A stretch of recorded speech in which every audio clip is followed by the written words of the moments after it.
buying anything. A manager called police when the men said that they were waiting for someone. No charges were filed, but outrage has been spreading since the incident happened a few days ago. Starbucks CEO Kevin Johnson has apologized, and I'm going to talk to him in just a moment. But the sad truth is, what happened in that Starbucks could happen any place in this country. Millions of people of color could tell similar stories. And as we all know, it's not just Starbucks. Racism is a problem we all need to face, whether we're black or white or brown. Joining me now is Kevin Johnson, President and CEO of Starbucks. Thank you so much for joining us, Kevin. How are you doing? I'm well, Don. Thank you. I want to start with the incident itself and the arrest of the two black men at one of your locations in Philadelphia. This is the video that caught national attention. Let's play it. Watch it for a moment.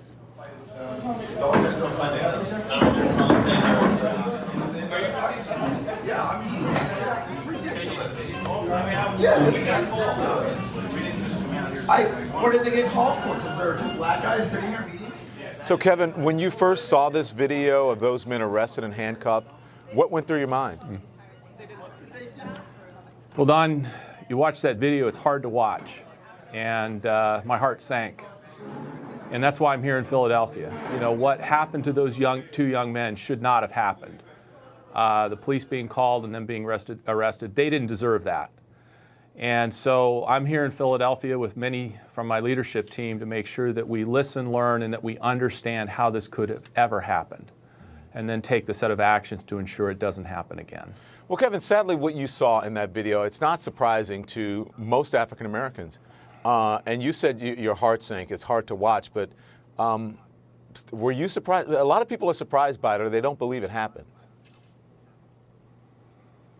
Well, you know, we saw it on that video, and you know, in the opportunities I've had this last few days with my leadership team to meet with community leaders, the mayor, police commissioner, you know, many others, including the two young men who were arrested.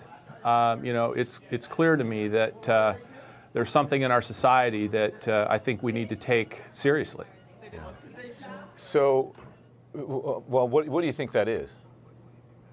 So there's something in our society we need to take seriously. What do you think that is, Kevin? Well, one of the actions that we announced today, and this is just one step in a journey to focus on the things that we can do to ensure that our Starbucks partners and the experience we create for each and every person that walks into our stores is the kind of experience that we are proud of, the kind of an experience where every person that walks in our door can feel safe and welcome.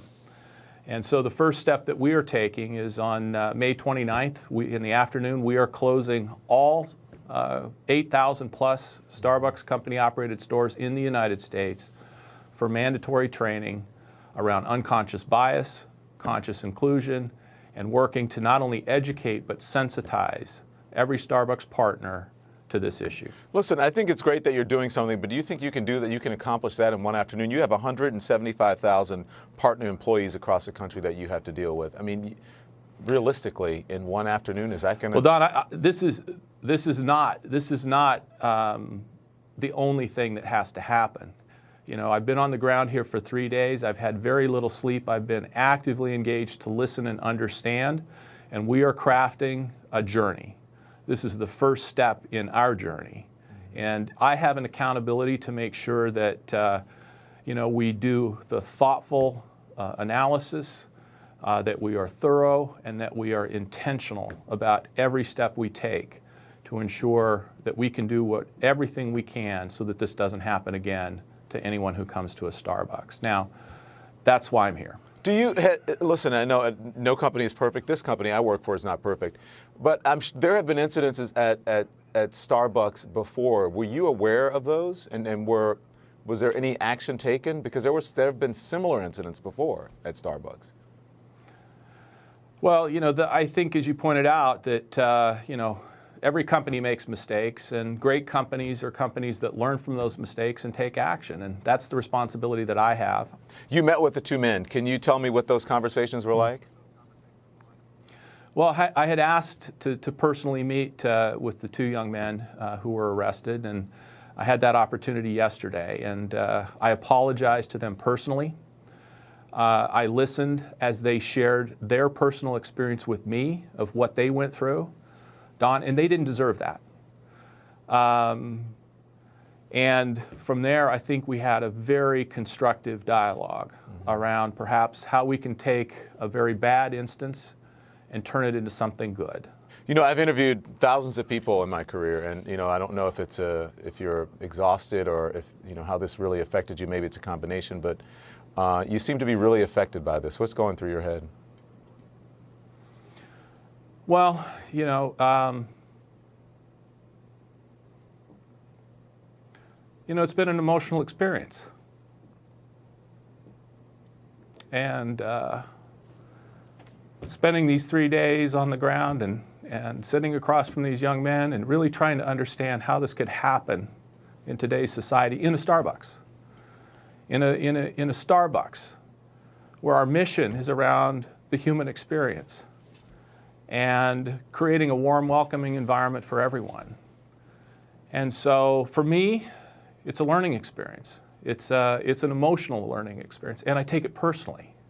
So yeah, I'm affected by it, and I'm going to fix it. Yeah. So I'll ask you again, because listen, I'm a man of color, and I've dealt with this, and just about every person of color I know has dealt with this. What do you say again to people who don't believe these things happen, or that that it's being exaggerated? What do you say to that, having experienced what you just experienced? Well, Don, I guess the only way I could describe this is you have to go through this personally, where you have the opportunity to sit across the table from two young gentlemen and hear them share their experience. And in doing that, you learn to listen with your heart. I think this has to do with human connection and being open to sharing vulnerabilities and listening to others' vulnerabilities. And it starts with a dialogue. Mm-hmm. And it starts with being open-minded and willing to have the courage to have that dialogue. And that's what I think those two young men and I had yesterday.